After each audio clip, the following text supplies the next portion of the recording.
This is the Psychedelic Spotlight podcast. I am your host, David Flores, CEO of Global Track Solutions.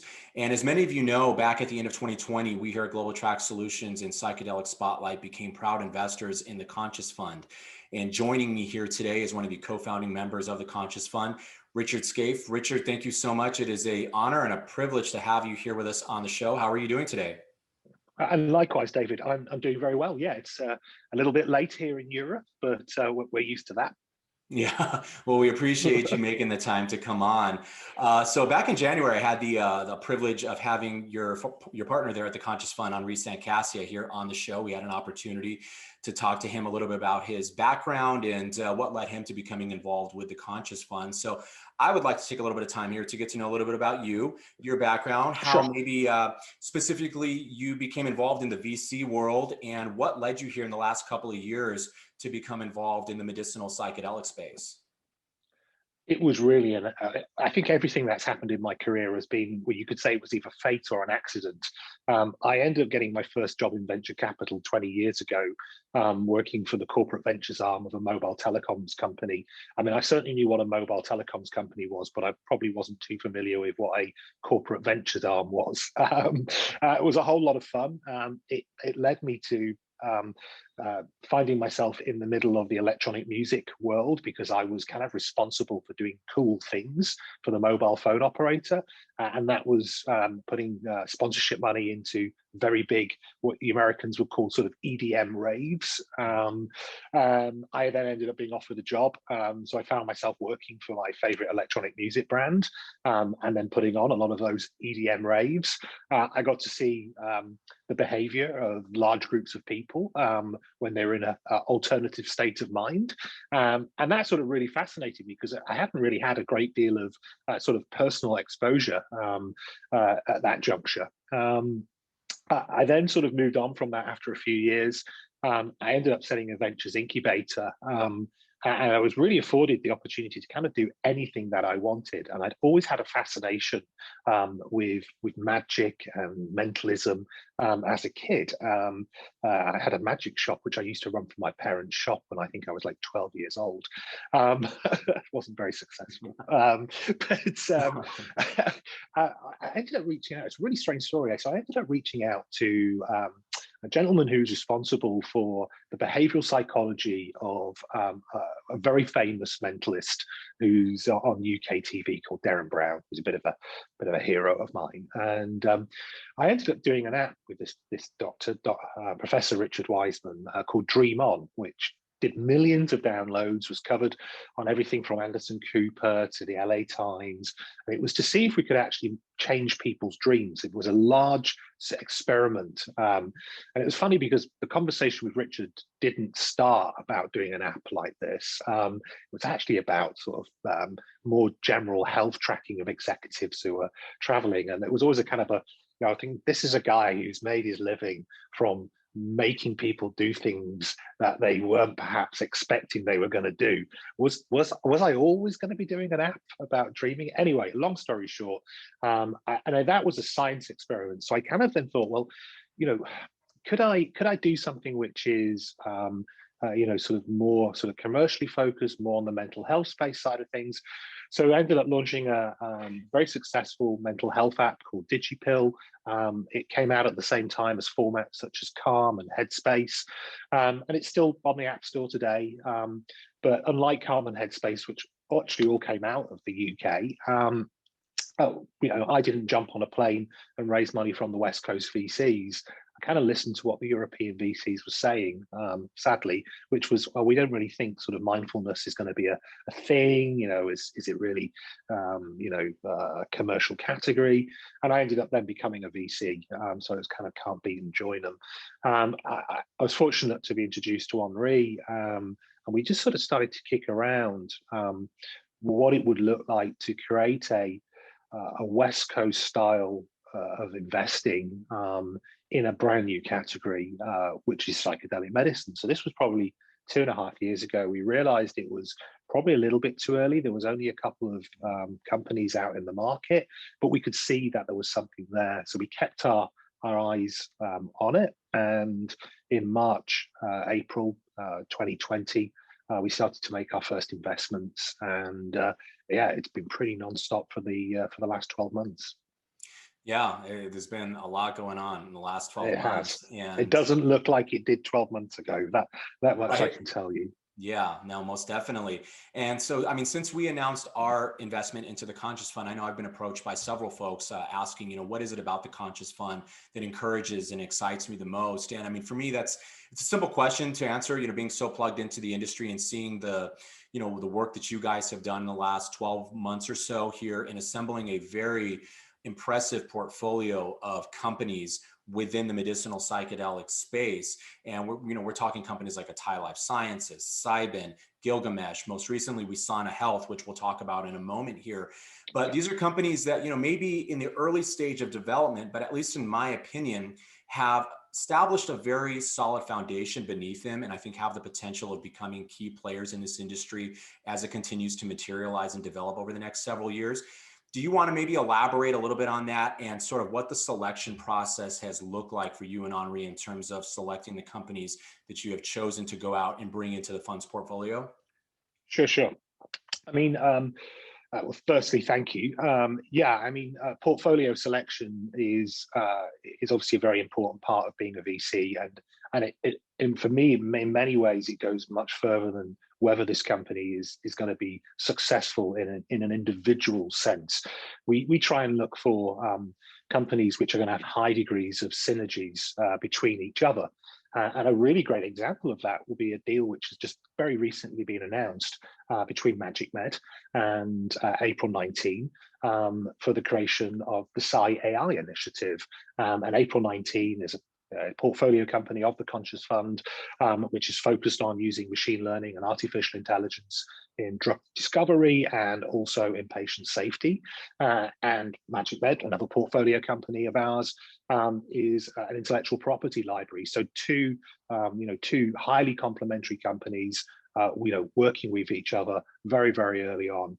And that's what we really like to sort of try and find is companies which are going to have huge degrees of synergy with each other.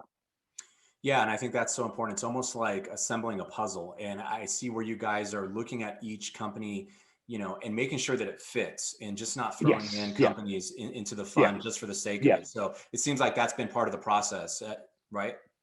Yeah, no, absolutely. You can sort of you can put them all up on a wall, and you can join these sort of lines and say, hey, look, we've got, in the background you can see I'm using the screen of Hive, which is next generation psychedelic medicine centers. This is the location in Gozo, which is the sister island to Malta, which is home for me. Well, having those last mile locations is super important when you're investing into drug discovery companies. Being able to use the patient safety technology from April 19 in your own locations, it is again just another way that you can sort of bring these companies together in synergy. Yeah, most definitely. Very impressive. And I know one of the companies that was recently added into the fund's portfolio is Wesana Health. And for folks out there maybe not familiar with the company's co-founder and CEO is Daniel Carcillo. His story has really resonated, at least in my opinion, quite effectively here throughout society. His story of suffering from TBI, depression, anxiety, PTSD. I've seen a story featured on HBO's Real Sports, ESPN, Forbes, the Chicago Sun-Times. And so, I think now the work that Daniel is involved in with Wesana Health in developing a company that's going to focus on solutions for TBI, depression, anxiety, and PTSD is very exciting and encouraging. Do you want to talk a little bit about how that partnership came together and the potential that you believe exists here with Wesana Health? Yeah, no, absolutely. I mean, we've known Daniel for quite some time, which, in this world, when you're generally working in a sort of very much, virtual environment, is very reassuring. He's obviously he tells a very, very open and candid story in terms of he has no shame in sharing that, and I think that's great that you've got somebody who's a CEO who's prepared to be that raw and open. So when Daniel approached us and told us what he was doing, and we looked at the team that he'd assembled around him, it was for us it was an absolute no brainer. We had to support him. So yeah, we fully behind that project into the seed round. It is it's a great example of somebody who's using their very strong media profile for the good of the psychedelic industry, initially as an advocate and now as a CEO. And arguably, I don't think there's another CEO in the space who has the same media profile as Daniel. And he's, shown himself to be a thoroughly strong CEO and has incredible domain understanding of what he's working in. Yeah, most definitely. Now, I mean, as much excitement as momentum as we've seen here develop surrounding our industry, the medicinal psychedelic industry here in the last year or so, at least from my perspective, I still think from the investment community perspective that there is still some hesitation in terms of trying to identify where the potential is here with the psychedelic space. I mean, I think for individuals like you and myself who are so well connected in this space, we see and understand that potential. But as a venture capitalist, I would love for you to maybe talk a little bit about where that potential exists from your own perspective and where you see this space going here and where you think the value is going to exist as this industry continues to evolve over the next couple of years. Yeah, I mean, as another VC says, I'll pinch his say. I'll try and paraphrase it correctly. So we're not at the starting line; we're still sat on the sofa at the moment. Apologies, Simeon, if I got it wrong. But it really is day zero, and I think the most fascinating thing about this space is it is the fact that really, the volume of research which is taking place is a reflection, of the last 12 or 18 months.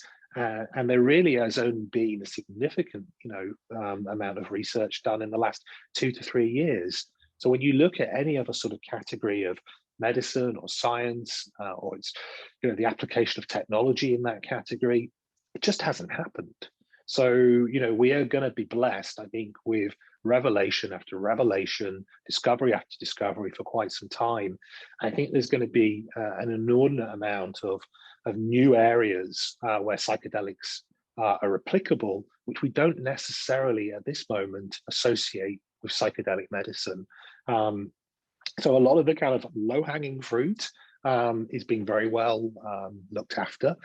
We try and encourage entrepreneurs not to focus their energy and their efforts and skills on those, because I think that those categories have pretty much already been sealed off, and it will be challenging to sort of raise money in those categories. But there are huge amounts of areas, and I would argue probably perhaps even more complex areas where the smartest of minds will really start to sort of focus on those areas. And that's where we'll see, I think, kind of almost this next generation of companies who at this moment in time, I probably don't even exist. Right. Yeah. And I mean, as you mentioned, I mean, we're still such at the very beginning stage. I mean, we're in the infancy of it. So there's still so much ahead of us here. I mean, we haven't yet, with the expression, with the exception of Spravato, there isn't actually a psychedelic medicine which is yet, FDA approved. I think we're going to start to see those first approvals within the next, 12 to 18 months. And at that point, then there is a seismic reframing in, people's minds in terms of the validity of these medicines. Most people are not aware that, Spravato exists. And it sounds quite innocuous. It's like Spravato. What does that mean? But when you say to somebody MDMA therapy, they know what you're talking about, or they certainly know about MDMA, and maybe not understanding that there's a therapeutic part to it and a therapeutic version of MDMA. So yeah, I think when that happens, and we start to see the first psilocybin treatments being approved, be that in the US or even more potentially in sort of Canada in terms of the different sort of legal approaches that are applied there, then that's going to have a seismic change in terms of people's willingness to accept the validity of these medicines. Yeah, I agree. And I mean, we were talking before we came on here a little bit about some of the progress that's being made on the legislative side of things, particularly here in the US. Of course, we all know what's going on with Oregon. They approved Measure 109, the psilocybin assisted therapy initiative. that's going to be rolling out here. I know California is looking at decriminalizing, psychedelics. So there's just so much going on. And again, I think we're still very much in the infancy of this industry. So I think it's so exciting to know what I think lies ahead here for us. But Richard, before I let you go, it's challenging of a year as 2020 was for society and just a lot of people. I really look at it as a very important year for psychedelics. I think the industry itself made a lot of very significant steps forward. I know the Conscious Fund, you guys really used it as your launching pad. With that in mind, do you want to maybe share a little bit about what, being in the position we are here now in 2021 and trying to, jump off of that momentum that we had in 2020 and where we're going here in 2021. I know recently the Conscious Fund announced the Conscious Acquisition Company. If you want to touch just a little bit on that and what lies ahead here for the rest of the year. Yeah, I mean, I see that there's real sort of hope on the horizon in terms of people being able to sort of meet again. It's fascinating that we've built so many wonderful business relationships, co-founded companies, invested into entrepreneurs, raised money from our investors, and then you kind of step back and you go, isn't this really weird? We've actually yet to meet face to face. So there's going to be this moment in time where huge numbers of people have the first opportunity to all meet. So I think that's something which is going to hopefully happen towards the mid sort of mid end of the year. Undoubtedly, groups who are operating more and more sort of therapy locations are going to be able to, put more patients through there. People are going to be able to travel again. And there's going to be, huge demand and necessity for those as part of a post sort of COVID world. And so many people have really sort of lost that sort of intimacy and connection with people over the last 12, 13, 14, feels like it could be 18 months. So yeah, I think as we open up, the sort of the therapy centers are going to become more and more busy. Groups who've had to sort of close down and slow down their clinical trials are going to be able to sort of spin those back up again. Conferences, the ability for people to sort of network and meet will start to occur.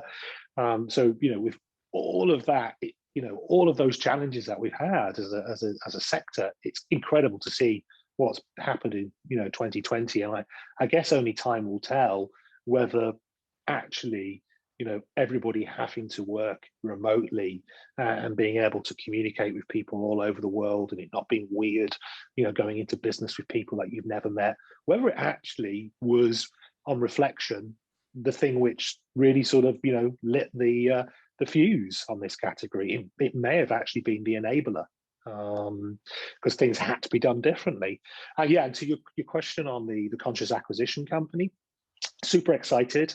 Been working on that initiative now for quite some time. It is a range of thematic special purpose acquisition companies, and a special purpose acquisition company is designed as a mechanism to take a private company public. And we see a lot of validity in those SPACs, especially for teams who are, sort of very, very science heavy and really don't want the responsibility of running a public company, but would really like to be able to access the capital markets and liquidity that comes from it. So yeah, we think SPACs will be a very interesting part of psychedelic medicine, and obviously we're super excited to be the first group to announce their SPAC strategy. Very exciting. And well, I mean, Richard, as someone that's not only just an investor in the Conscious Fund, but a passionate ally for psychedelic healing and psychedelic treatment, I just want to commend and thank you so much for everything that you and Henri and the Conscious Fund are doing here, helping to move things forward with psychedelics. I think it's so important in helping to give these companies in this space really the opportunity to get off and running. And so I really am excited to be a part of the Conscious Fund through our investment, and I really look forward to continuing to follow all of the wonderful work that you guys are doing over there. Pleasure, and thank you very much for your support, David. Thank you very much, Richard. We'll talk soon.